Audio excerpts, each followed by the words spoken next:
Dusomye mu gitabo cy'ivyahishuriwe Yohana igice ca 5 ugishomye cose urabona ukuntu Yohana yahishuriwe ukuntu Yesu yavuye mw'ijuru akaza kuducungura mw'isi. Mw'ijuru harabaye inama baravugana ati ninde yoza gucungura abantu mw'isi. Mu bamarayika nta numwe yabonetse, mu binyabugingo nta numwe yabonetse. Yohana caraturikisha ararira, umwe mu bakuru acaraza, Yohana ntacurira, intara yo mu muryango wa Yuda, Yesu Kristo yahanesheje baza gucungura abantu mw'isi. None Yesu yaciye aza aravuka, aremera arabambwa ku musaraba. Yesu ni igihangange, ntabwo icubahiro.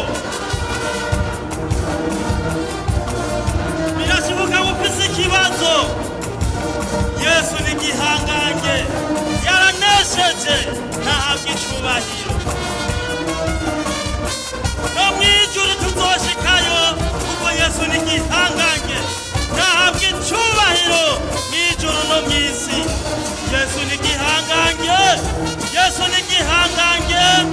Amen.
Yesu